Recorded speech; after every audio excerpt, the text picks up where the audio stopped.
Welcome to the TeacherCast Educational Network, coming to you from the TeacherCast studios since 2011. Join us each week as we bring you the latest educational news, EdTech updates, and hottest interviews with today's most influential leaders in education. And now, for your host, Jeff Bradbury.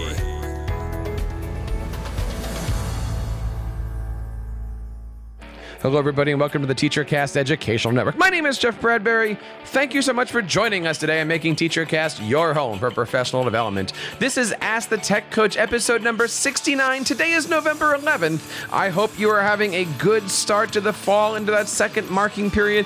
Today, we've got a great guest online. He is the co-host of a fantastic podcast that deals with technology integration, and that's exactly what we're going to be talking about today. How to encourage our teachers to bring tech integration. Now, if you happen to check out our episode last week, episode number 68, we gave you some tips and tricks to encourage, to entice, to enhance. Today, we're going to be talking about some of those applications, but we're going to do it just a little bit differently.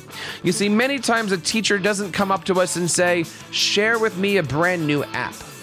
They instead come up and they say things like, I would love to have some map lessons in my class. I would love you to help me do something with video in my class. And so today, instead of focusing on the application, we're going to be focusing on the skill set and how you can help teachers create some amazing lessons and really help them take control of their digital classroom. And that is exactly why I'm also excited this month to be partnering with a fantastic company such as Dino. Now, when technology teams plan for technology integration, it is crucial to think about how teachers will manage student devices, distractions during classrooms. But our friends at Dinos know classroom management software and how it empowers teachers to teach with technology by enabling real-time visibility of student activity to identify off-task behavior and reflect that behavior with blocking or messaging. It is a complete solution for your classroom. And additionally to that,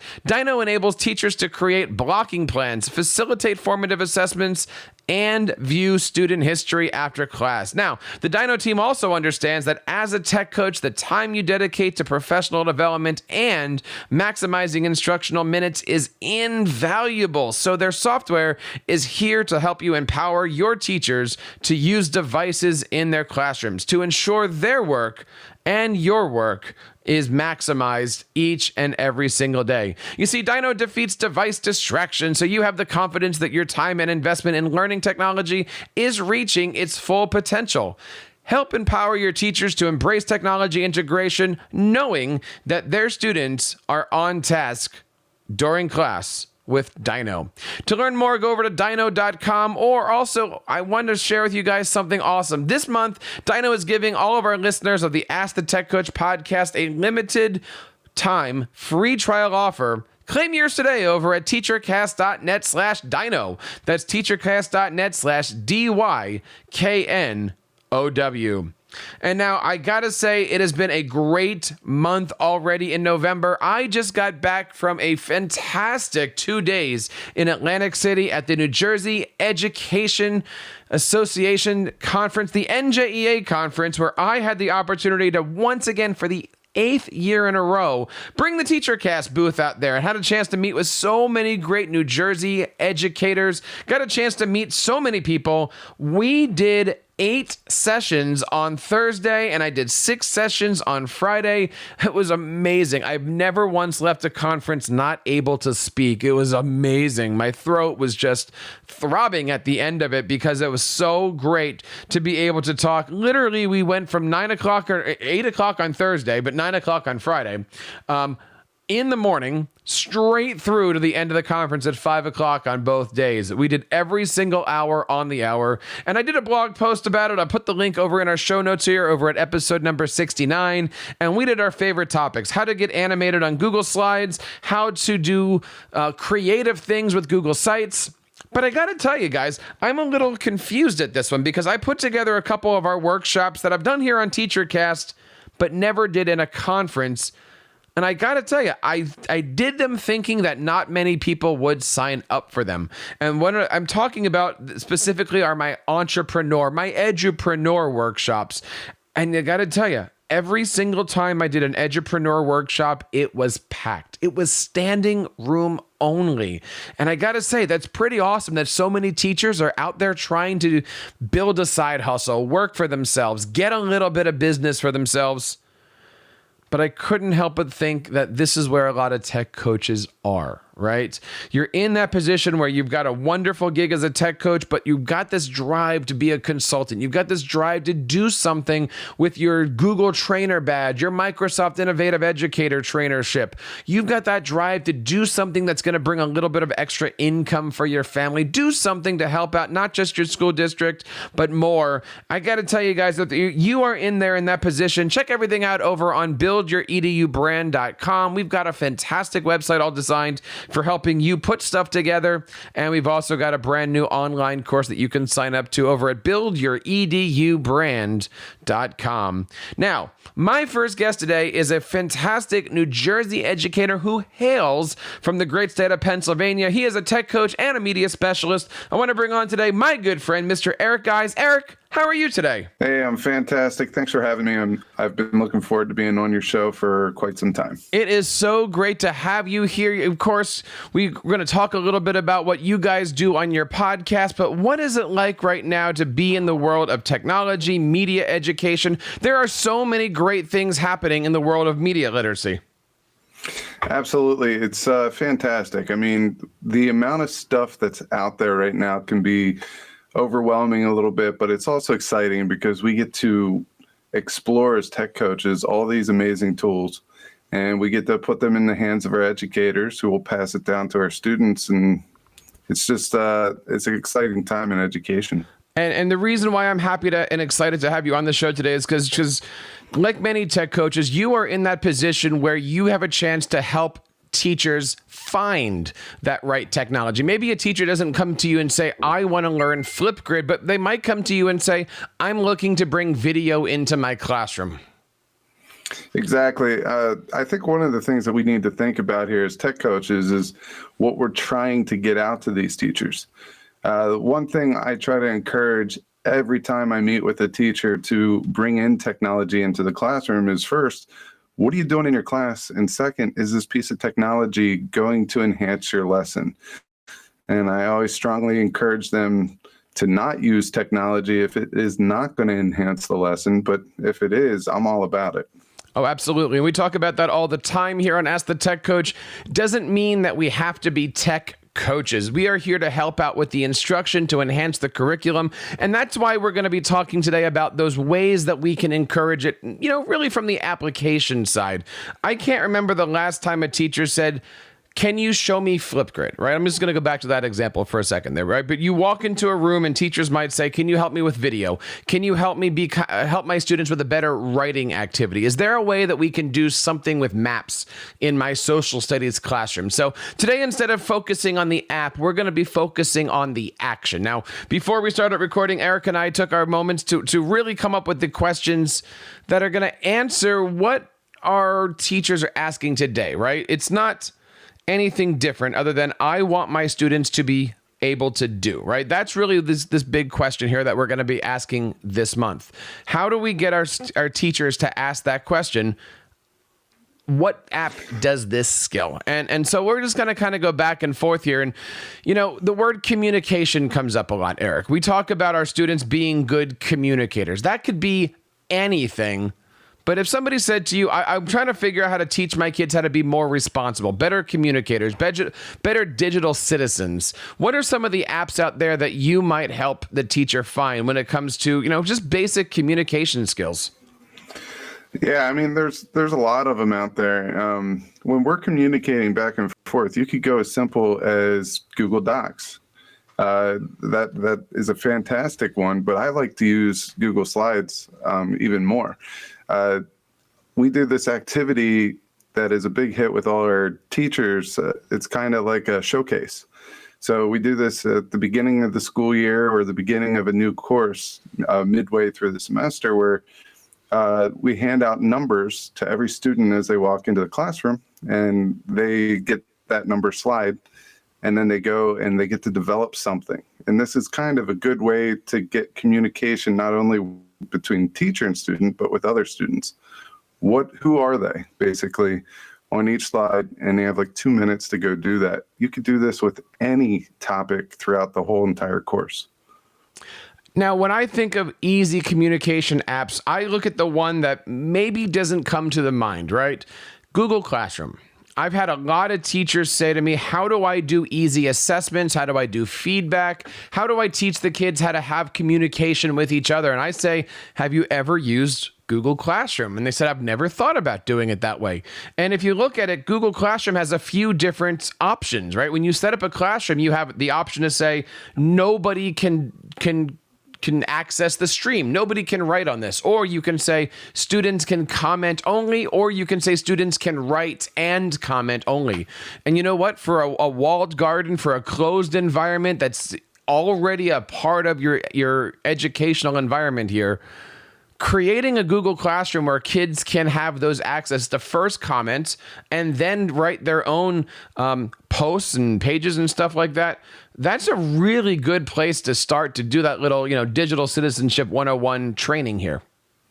Yeah, absolutely. Anything where you could get that flow where kids are communicating back and forth and where the teacher can kind of guide that discussion, looking at their comments and expanding that discussion using guided questions. That's absolutely amazing. Yeah. Another one that I like to use, and we might bring this one up a couple of times, is Padlet.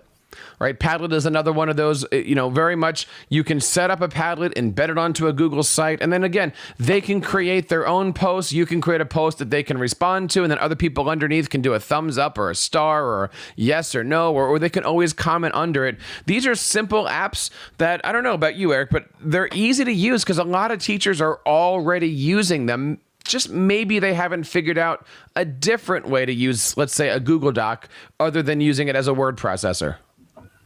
Exactly. I mean, finding ways to manipulate these apps to do something that, it's not their main focus. That's the innovative part about our job that is awesome, because if you could get a teacher to use an app that they've used and they feel comfortable in one way and then turn it around and use it in a different way, they're still using that app. They're still comfortable. And that's what I call a mega tool, where, that's a one-stop shop almost for certain teachers, where they could just manipulate one app in 3 different ways. And that's the EdTech that they use for the quarter, for the year. So let's continue with that, right? Ways to communicate or ways to use apps in a way that teachers might not be thinking about. If I want my kids to be writers, right? I know for me, I always start with writing equals storytelling.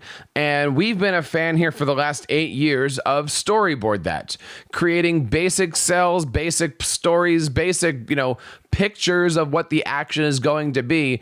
I think that's a great skill that can then transfer into some of the traditional writing apps. What would you say if a teacher came up and said, I want my kids to do more writing, but be a little bit more creative?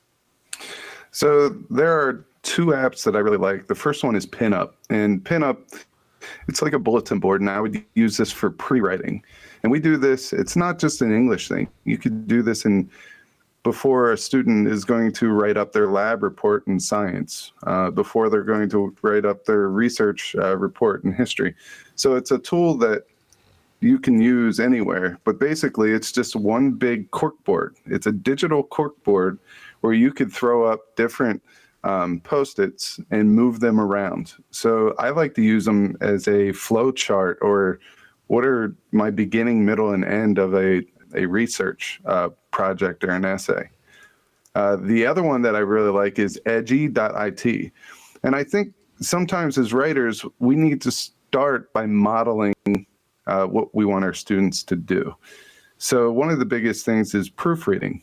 So Edgy, also known as Edgy Notes, it allows a teacher to bring in a PDF or a Google form, or you could just copy and paste a whole bunch of words or an essay into Edgy, and it allows all the students to take a look at that writing passage and comment on it. They could leave voice notes, they could leave text, and they could also put emojis there. So a lot of the students like emojis. If they like a certain part, they'll put a happy face. If it's a part that needs work, they could put a frown face. and then write a comment there. So those are two that I like to implement, and a lot of teachers at our school like to implement. Now, we talked a little bit about writing here. I want to flip sides here and talk about a little bit more of the video production side. I talk a lot about this on our podcasting show over at educationalpodcasting.com. But Eric, what do you talk about when it comes to video production? Because there's so many things that are good, bad, free, paid, easy to use, great for elementary. What is your top video go-to? Mine personally is Screencast-O-Matic, and even more so now that they're becoming part of the Google sphere. They have their own extension, which is very easy to use. I prefer it over some of the other ones like Loom and Screencastify, just because of the editing features on it is amazing. They're all amazing, and so Screencast-O-Matic is just that. I mean, you screencast, they get done with that, they edit it, and then they throw it out to YouTube or their Google Drive, and it's just that simple. And it's so powerful. You could use it at the beginning, middle, or end of your classes, just as check-in points to see where they are and to get a little bit of feedback. And I'm glad that you mentioned that, right? Because Screencast-O-Matic, Screencastify, these are all great ways to create quick video and put them into your Google Drive for free. Yeah, free's awesome in the world of education. And the quality of it is superb for that price. Now, you had mentioned editing. Tell me a little bit about it. I haven't really used Screencast-O-Matic. I know if we're just going to compare those two, Screencastify has some editing capabilities, but it really that's the premium version. That's not the free version. Yeah, I mean, they both have freemiums and premiums that you could go with. I'm used to the Screencast-O-Matic. I do have the premium. However, I could tell you that, for me, Screencast-O-Matic is a one-stop shop. It allows me to record one slide and have the PowerPoint like right there in front of me, but it also allows me to highlight around the PowerPoint. So if I want to have it in presentation mode, but I only want to record the slide itself, I can do that in Screencast-O-Matic. That's one thing I love about it.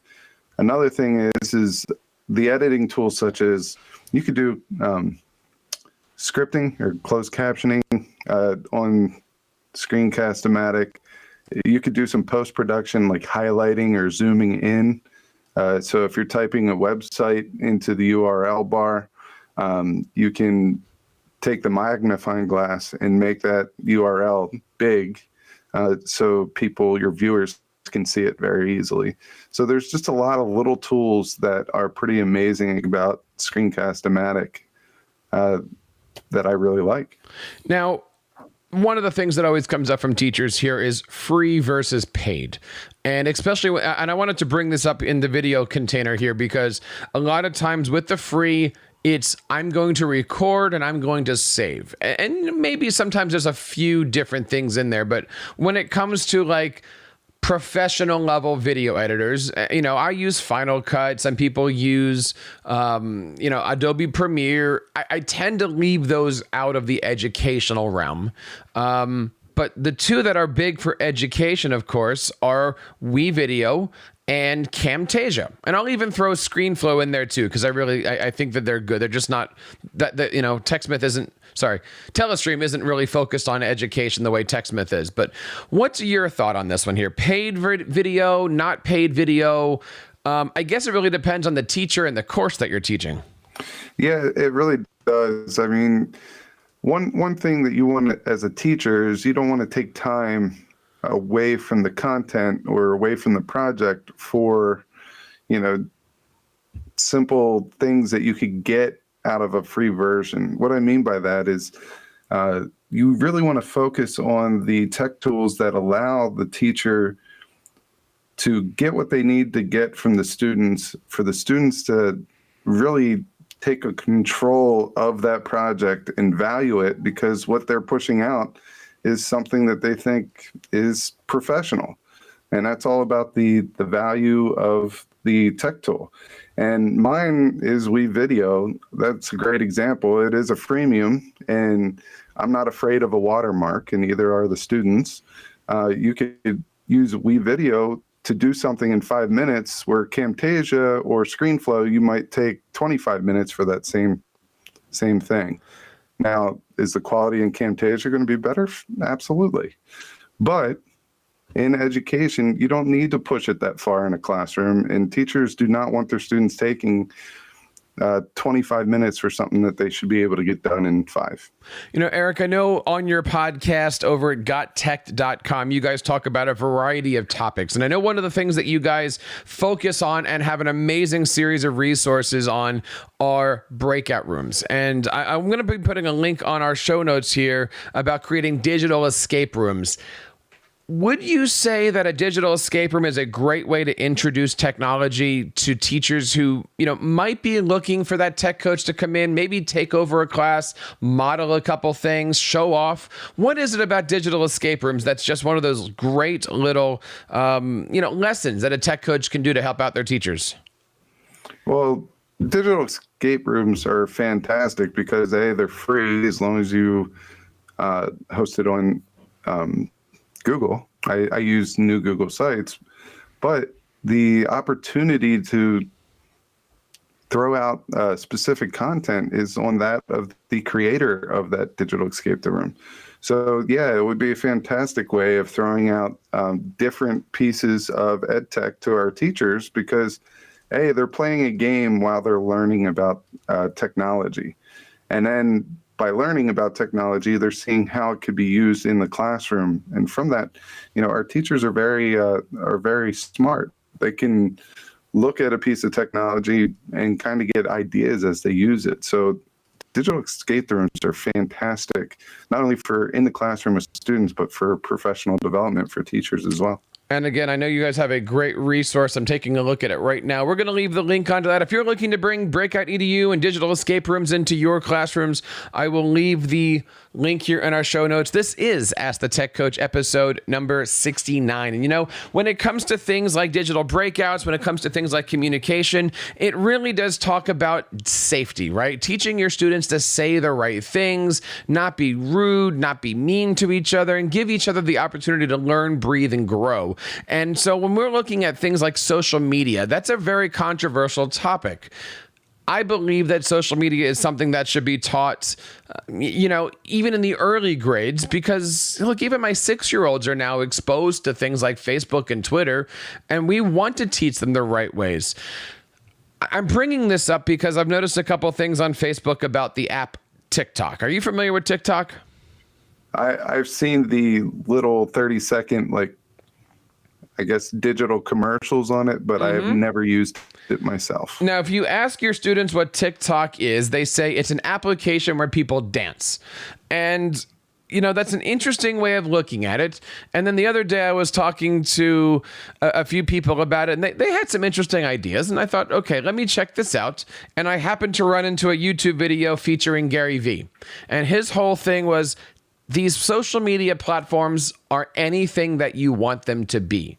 So if other people are doing dancing videos and other people are putting breakfast videos, there's no reason why you can't put out an EdTech video or a how-to video or anything else like that. Basically you be you and conform the social to it, not you conforming yourself to that social. I think that's a good lesson for us, but mostly for our students of how to actually be safe, be working with it, and how to, that whole digital citizenship is always right there on the forefront of what should be on all of our lessons.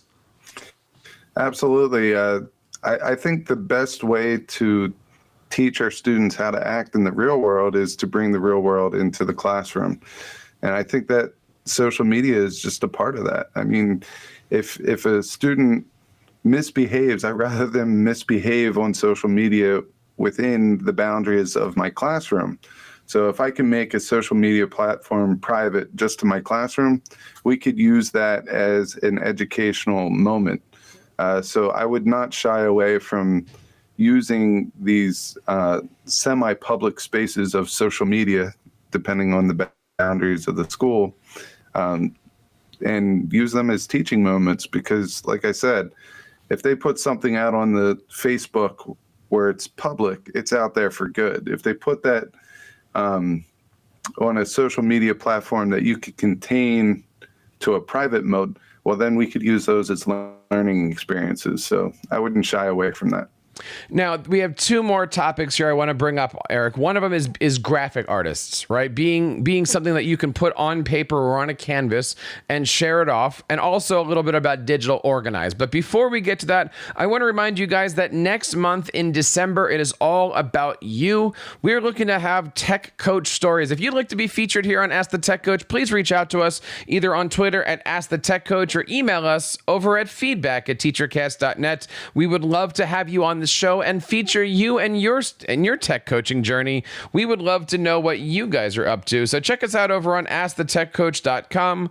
We would love to have you guys as part of our show next month in December.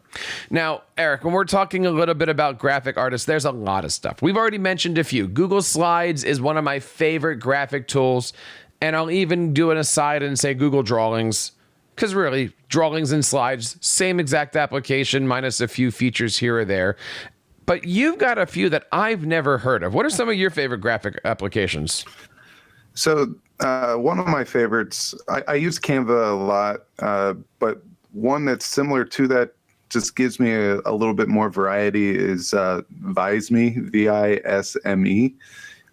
It does pretty much the same thing that Canva does, but when it comes to infographics and timelines and stuff like that, I feel like that just takes it a step further. So I really like that one. I am not what you call a graphically above average guy. I am pretty terrible in the graphics department, so Visme allows me to be somewhat normal and accepted in a community of professionals. So I really appreciate that one. Another thing about me is I always shared a classroom, so I kind of like that. When I taught science, I had 5 different classrooms, which means I was the guy that was in there for one period a day, while whoever was the main teacher in that classroom, they were in there for 4 or 5 periods a day, which means I had no responsibility to do bulletin boards. But I will tell you that a lot of teachers are fantastic bulletin board people. And the Pablo extension is that bulletin board professional looking digital device in the graphics arts department.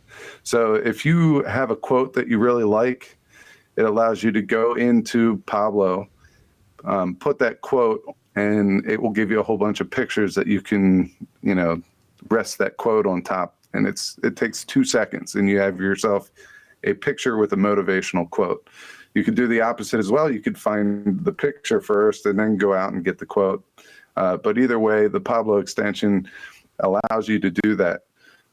You can use this as clever ways to pull your students into the classroom.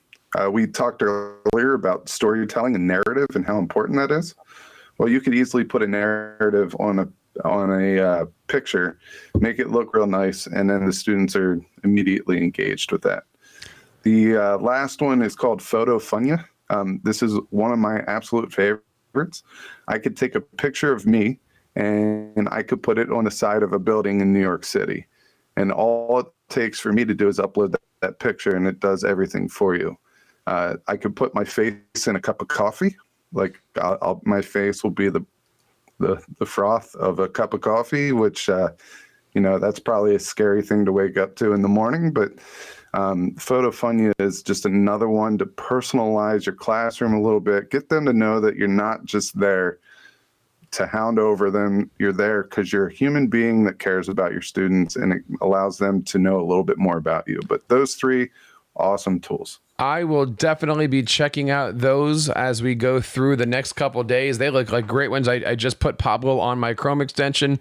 As far as graphic work, I usually show off Canva. It's kind of the norm now for everybody. I will tell you, it's one of the few applications I actually pay the premium for, because I just think it's amazing in what it does. And it does offer a whole bunch of, stock footage, and, basically every graphic that you see from TeacherCast is done on Canva.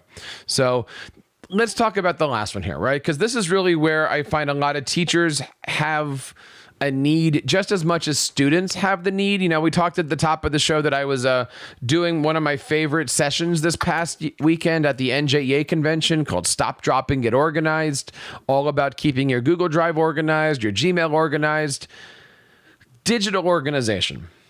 First of all, let me put you on the spot here, Eric. Is this something that you struggle with as a tech coach? Do you find do you find it difficult being organized? I will tell you, my other half of the podcast, Nick, is way better at it. I like to say that my head is a storage locker of organization, but he actually writes everything out. I'd say that I improved on it. This is almost like a job interview question. What's like one thing that you are weak at, and then you spin it to make it seem like you're adequate at it? And this would be that topic for me. I am organized. I'm getting better at being organized, but I'll never be Nick Johnson. I will tell you that right now. Well, there's a lot of things that we can do out there. I have been, ever since I think it was 2012, a big fan of Evernote.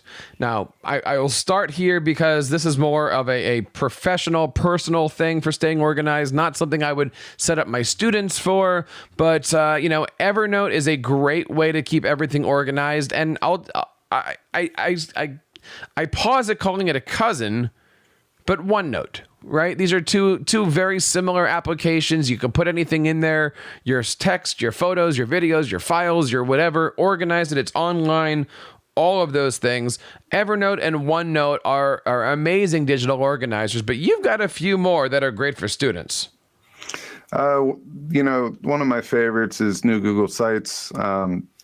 Every single time we make some type of a project, or if I work with a teacher and they have their own teacher site, we make that Google site to go along with every project, and we just attach it to the Google site. The other one is Wakelet. Wakelet is fantastic. I'm just thinking of a Wakelet that I just helped a teacher make in the English realm of things. And two sites that I were introduced to, I have to bring this up because they're absolutely fantastic. Everyone's heard of Purdue Owl, I'm sure. Me not being in the English background, I found that one with this teacher, and it is amazing. It just gives you everything you need to know about writing. But the other one that I love is North Carolina, Chapel Hill, their library. Has this thing, if you need to write a lit review, it has exactly how to do that, and it gives you examples just right there. If you're doing a narrative essay, it has everything you need there. Character development, everything you need. So those are two resources that we put in our Wakelet collection. And then we had another 4 or 5 more, and we sent it out to the whole English department. And now they're using it as a curated resource for all their students to use when they're stuck on an assignment and they can't get a hold of their teacher, which is amazing. That is such a great story. And we want to know what your stories are. If you're out there and you've got a story about any of these great applications or different ones, we would love to know how you're being a great tech coach in your school district. Check us out. Next month is all about tech coach stories. We would love to hear from you. Now, Eric, talk to us a little bit about some of the things that you and Nick are doing this month on the Got Tech podcast. Where can we learn more about it, and how do we subscribe? So first of all, you could go to our website and you could get anything that I'm about ready to tell you right now. And that's www.gottech.com. We are on any major podcast area where you can subscribe. So please go out and subscribe to us. And lately we've been on a student-centered learning kick. So we went through pretty much every single element to student-centered learning, every piece of EdTech tool category involved in student-centered learning, and we went into setting up our episodes. Basically, we talk about that element, we talk about EdTech tools that follow in that element, and then we give you some real-life examples of how you as the teacher can implement those tech tools into an actual activity. So check us out. And I certainly recommend that. It's certainly an episode that I check out every single week as I'm driving to school. Now, Eric, as we move forward here, there's a lot of great things that are going on. We just got done our conference, but it's not going to be long before it becomes ISTE season. The topic on a lot of tech coaches' minds are around professional development. As a tech coach, are there things that you look for in professional development that you're looking to learn? Are there sessions out there that maybe, as you go to big conferences, again, we just got done the NJEA conference. What are you looking to learn as a tech coach? What is going to help you out in your job? So one of the biggest things in the tech coach realm is how can we as tech coaches more effectively reach our audience, which are our teachers? How can we meet them where most of the teachers that work with us either A, are comfortable but want more ideas, or they're very, what I call tech uncomfortable, which means, they might be okay at using tech, but they're scared that maybe when they do implement it into their classroom, something could go wrong and they wouldn't know how to react to that.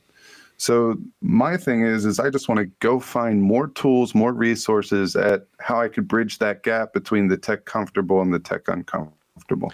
I think that is a great topic and certainly something that I'm sure out there you're listening, you've got some ideas for. Reach out to us over here on Ask the Tech Coach, and of course visit askthetechcoach.com. We would love to know what kind of PD you guys would like to do as we continue to build out our editorial calendar for the remainder of 2019 and into 2020. Eric, I want to say thank you so much for coming on the show today. Continue all the great work on your podcast over at gottech.com. Where are great places that people can find you? Like I said, you could find us on our website, and which will list where we're going to be next. We are going to be at the Library Conference of New Jersey. We're also going to be at NJECC in February. January, yeah. And then we're going to be down in South Jersey at the Gifted and Talented Conference. That is a great thing, and certainly check them out. Check out their podcast, and we would love to, again, hear from you guys as we go through. And that wraps up episode number 69 of Ask the Tech Coach. Don't forget to check out our good friends over at Dyno. You can find them online at dyno.com. That's DYKNOW.com. And tell them that TeacherCast sent you. So on behalf of Eric here, on everybody on the TeacherCast Educational Network, my name is Jeff Bradbury, reminding you to keep up the great work in your classrooms and continue sharing your passions with your students. You've been listening to the TeacherCast Educational Network, hosted by Jeff Bradbury. Please reach out to the show with all of your questions on Twitter @TeacherCast or online at www.teachercast.net. Be sure to subscribe to our podcast so you don't miss any future episodes. And please take a moment to write a review in the App Store.